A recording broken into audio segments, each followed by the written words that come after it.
हम लोग जैसे कि पढ़ रहे थे फ्रिक्शन में, तो फ्रिक्शन में मैंने आप लोगों को बताया कि फ्रिक्शन होता क्या है, उसको हम किस तरीके से उसको देख सकते हैं या उसके बारे में पता कर सकते हैं कि फ्रिक्शन अगर वो रेस्ट कंडीशन में है तो उसमें जब तक एक्सटर्नल फोर्स नहीं लगेगा वो आगे नहीं बढ़ेगा। तो फ्रिक्शन के लिए एक फॉर्मूला है जो आप लोग देख सकते हैं, friction F is equal to, इसको F से डिनोट करते हैं, तो F इज इक्वल टू होता है म्यू R, ठीक है। फ्रिक्शन F को तो आपका फ्रिक्शन फोर्स है F, म्यू जो होता है वो होता है कोफिशिएंट ऑफ फ्रिक्शन, ठीक है, कोफिशिएंट माना जाता है। स्टैटिक के लिए याद रखिएगा, स्टैटिक के लिए बहुत ही मिनिमम होता है, 0.1 से 0.6 तक से ही हम म्यू का वैल्यू ले सकते हैं, उसके बाद म्यू का वैल्यू नहीं लिया जाता स्टैटिक के लिए ना, खास तौर पे।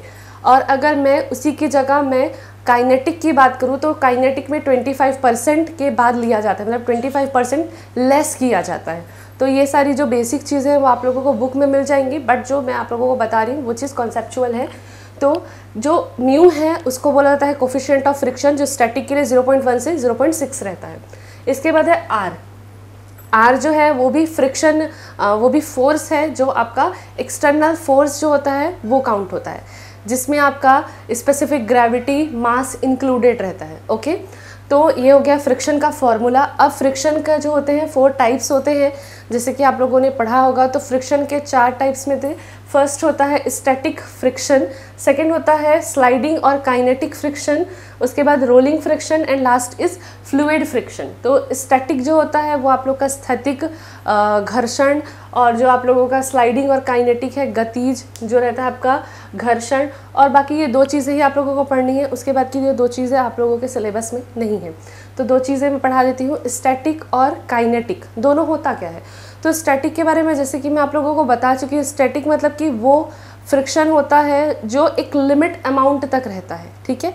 आप जैसे ही उसमें एक्सटर्नल फोर्स जनरेट करोगे उसके बाद वो वर्क करना, वो मूव करना स्टार्ट करता है, ठीक है। और जैसे ही स्टैटिक में आपका मूव करेगा, उसके बाद जैसे ही आप उसमें फोर्स बढ़ाओगे तो फ्रिक्शन उतना ही रहेगा बट फोर्स बढ़ते जाएगा, तो वो आपका काइनेटिक और स्लाइडिंग फ्रिक्शन में होता है। तो उसके लिए मैंने एक सिंपल सा एक न्यूमेरिकल आप लोगों के सामने रखा हुआ है और एक डायग्राम है जिसमें आपको इजीली समझ आ जाएगा। तो ये स्टैटिक फ्रिक्शन का है। स्टैटिक फ्रिक्शन में ये देखिए, ये जो नीचे दिख रहा है ये आपका फर्स्ट ऑब्जेक्ट है, ऊपर वाला सेकंड ऑब्जेक्ट है, ठीक है। तो फर्स्ट ऑब्जेक्ट में यहाँ पे आपका जो है नीचे से जो आप लोगों का ग्राउंड लेवल से अर्थ सरफेस से जो ग्रेविटी फोर्स लगता है, ठीक है, वो सबसे मस्ट इम्पॉर्टेंट होता है फ्रिक्शन में। या अगर आप मोशन पढ़ रहे हो तो सबसे इम्पॉर्टेंट चीज़ ये है, क्योंकि अगर आप लोगों को ये नहीं पता कि हमको ग्रेविटेशनल फोर्स मिल रहा है तो ये सब पढ़ना वेस्टेज है, क्योंकि जब तक आपको ये नहीं पता है तो आपको ये नहीं पता चलेगा कि फोर्स किस तरीके से लग रहा है, ठीक है। तो ग्रेविटी फोर्स जब तक हमको अर्थ सरफेस पे नहीं मिलेगा, हम प्रॉपर वे में अपना जो मूवमेंट है या हमको जैसे चलना है तो हम नहीं चल पाएंगे, क्योंकि जब तक ग्रेविटी फोर्स हमको नहीं मिलेगा हम स्टेबल नहीं है। अगर ग्रेविटी फोर्स नहीं लगता है, ठीक है, सरफेस में, तो हम नीचे की तरफ धंस सकते हैं जो ग्राउंड लेवल सरफेस में है। तो इसीलिए यहाँ पे देखिए, जो आपका जो फर्स्ट ऑब्जेक्ट है जो ग्राउंड लेवल से कनेक्टेड है उसमें आपका ग्रेविटेशनल फोर्स लग रहा है, तो F is equal to mg।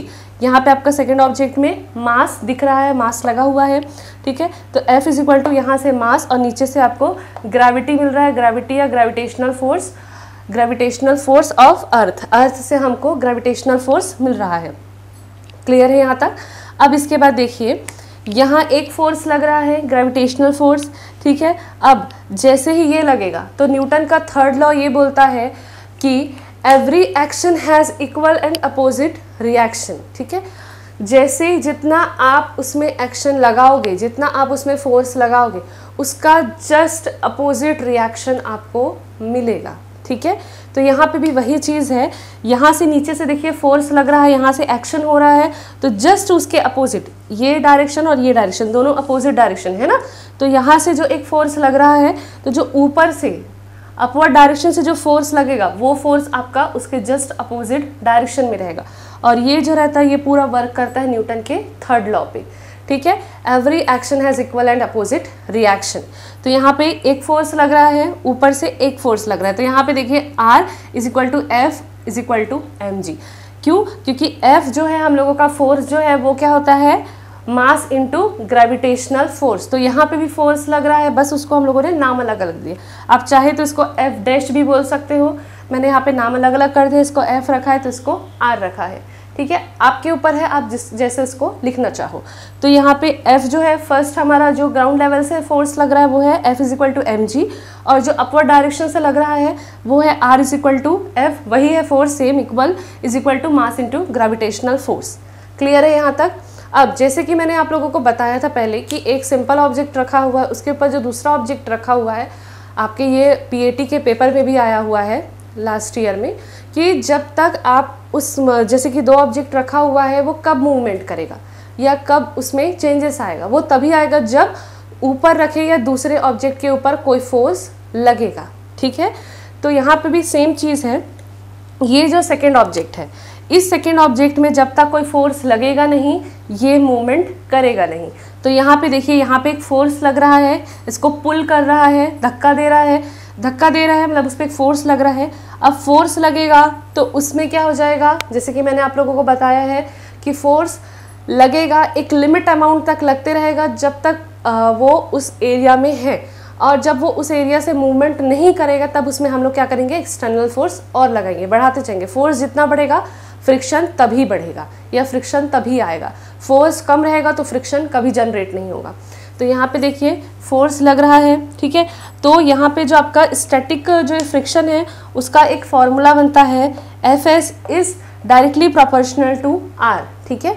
Are मतलब की फोर्स, और ये कौन सा है आपका kinetic friction force, sorry static friction force, S लगा हुआ है मतलब स्टैटिक।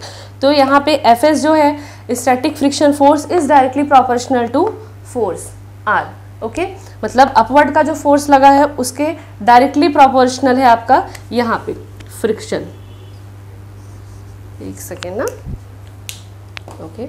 तो यहाँ पे ध्यान दीजिए, जैसे जैसे इसमें मैंने जैसे कि आपको लास्ट में बताया था कि उस बॉडी पे जैसे जैसे आप फोर्स लगाओगे उसके जस्ट अपोजिट डायरेक्शन से फ्रिक्शन जनरेट होगा। तो यहाँ पे इधर इस डायरेक्शन में आपका क्या लग रहा है, फोर्स लग रहा है, तो फ्रिक्शन कौन से डायरेक्शन में होगा, उसके अपोजिट डायरेक्शन में होगा। तो यहाँ पे आपका क्या हो जाएगा, फ्रिक्शन एफ एस, ये है आपका फ्रिक्शन और ये है आपका मोशन। क्लियर। अब यहाँ पे ध्यान दीजिए, F S is directly proportional to R, तो आर जो है वो क्या होता है, is equal to m g mass into gravitational force. तो यहाँ पे वही लिखा गया है। अब जो ये साइन लगा हुआ है डायरेक्टली प्रोपोर्शनल टू, तो जैसे कि मैंने आप लोगों को पहले बताया कि फ्रिक्शन का फॉर्मूला क्या होता है, F is equal to mu into R. Mu क्या है आपका कोफिशिएंट ऑफ फ्रिक्शन, तो यहाँ पे जो म्यू लगेगा वो स्टैटिक के लिए है, तो static coefficient of static friction. तो F S is equal to coefficient of static friction into force. तो यहाँ पे जो आर है उसका वैल्यू क्या है, मास इनटू ग्रेविटी, ठीक है। तो उसको पुट कर दीजिए तो आपका आ जाएगा static friction force is equal to coefficient of static friction into mass into gravitational force of earth. Clear है। तो ये आपका फॉर्मूला हो गया किसके लिए, स्टैटिक फ्रिक्शन के लिए। अब यहाँ पे मैंने सारी चीज़ों का लिख दिया है कि इसको क्या क्या बोलते हैं, जैसे F S is equal to static friction force, mu s coefficient of friction static friction. अगर यहीं पे एस की जगह के हो जाएगा तो ये पूरा काइनेटिक में चेंज हो जाएगा, क्योंकि दोनों का फॉर्मूला सेम रहता है। बस काइनेटिक में ये होता है कि वो मोशन करने लगता है, मतलब कि अपने एरिया से वो मूव करने लगता है, और स्टैटिक में वो आपका उसी एरिया पे रहता है जब तक आप उसमें फोर्स बढ़ाओगे नहीं, ठीक है। अब यहाँ पे एक मैंने सिंपल सा एक न्यूमेरिकल दिया हुआ है, इस न्यूमेरिकल को आपको सॉल्व करना है। तो जैसे कि let m is equal to, mass आपका दिया हुआ है 10 kg, ठीक है, kg में रहता है, मास है आप लोगों का द्रव्यमान। उसके बाद g gravity force is equal to 10 metre पर सेकेंड स्क्वायर, ठीक है। अब जैसे कि आप लोगों को इस फॉर्मूले में दिख रहा है कि F S is equal to mu s into R होता है, तो मैं पहले r वाला जो वैल्यू है उसको मैं कैलकुलेट कर लेती हूँ। तो r इज इक्वल टू क्या होता है, m इंटू जी। तो मास इंटू ग्रेविटी को मैंने मल्टीप्लाई किया है, यहाँ पे देखिए r is equal to m into g, तो 10 into 10 is equal to 100 newton, ठीक है। अब यहाँ पे ये तो मेरा कैलकुलेट हो गया। अब मेरे को फ्रिक्शन कैलकुलेट करना है, तो फ्रिक्शन कैलकुलेट करने के लिए मैं क्या करूँगी, फ्रिक्शन का मेरा फॉर्मूला होता है स्टैटिक फ्रिक्शन का, Fs is equal to mu s into R. ये जो लिखा हुआ है यहाँ पे mg लिखा है, ये r का वैल्यू है, ठीक है। r मैंने पूरा कैलकुलेट कर लिया, तो मेरे को वहाँ पे mg लिखने की ज़रूरत नहीं है। तो mu s is equal to, mu s की वैल्यू मैंने जैसे कि बताया स्टैटिक के लिए म्यू एस का वैल्यू क्या होता है 0.1 से 0.6 तक से। तो मैंने एक वैल्यू स्टैंडर्ड वैल्यू उठा लिया 0.1, तो 0.1 इंटू आर का वैल्यू कितना निकला है यहाँ पे 100, तो 100 को यहाँ पे पुट किया, तो 0.1 इंटू 100 कैलकुलेट करिएगा तो ये आ जाएगा 10 न्यूटन, ठीक है। तो जो आपका स्टैटिक फ्रिक्शन है वो मैक्सिमम आपका आ रहा है 10 न्यूटन। अब एक चीज़ आप लोगों को और बता दूं, जो आपका ये Fs है स्टैटिक फ्रिक्शन, वो जो रहता है वो सेल्फ एडजस्टेबल रहता है, आप उसको अपने अकॉर्डिंग एडजस्ट कर सकते हो, मतलब कि आप उसमें फोर्स जैसे बढ़ा सकते हो या कम भी कर सकते हो। उससे क्या पता चलेगा, आपको ये पता चलेगा कि वहाँ पे कितना फ्रिक्शन हो रहा है। जैसे कि एग्जांपल देखिए, यहाँ पे आपका फ्रिक्शन जो है वो 10 न्यूटन आया है, ठीक है। अब ये फोर्स का मेरे को तो वैल्यू पता नहीं है कि कितना वैल्यू, मतलब मैं कितना फोर्स यहाँ पे जनरेट कर रही हूँ। जैसे कि मैंने यहाँ पे ले लिया कि मैंने 8 न्यूटन तक का फोर्स लगाया है, क्लियर। तो यहाँ पे मेरा फ्रिक्शन भी कितना आएगा 8 न्यूटन, ठीक है। क्यों आ रहा है, क्योंकि जितना फोर्स लगेगा उतना ही हमको वहाँ पे फ्रिक्शन, मतलब फ्रिक्शन हमको मिलेगा। अब अगर मैं यहाँ पे 9 न्यूटन कर दे रही हूँ, ठीक है, तो इसमें भी कितना आ जाएगा 9 न्यूटन। अब ये क्या कर रहे हैं, दोनों को बैलेंस कर रहे हैं, 10 न्यूटन से दोनों कम है, 9 है, मतलब कि वो उसको बैलेंस कर रहा है, ज़्यादा भी नहीं है ना बहुत कम नहीं है, ठीक है, नॉर्मल है। तो 9 न्यूटन इधर अगर फोर्स लगा रहे हो तो 9 न्यूटन इधर फ्रिक्शन आएगा जो उस दोनों को बैलेंस करेगा।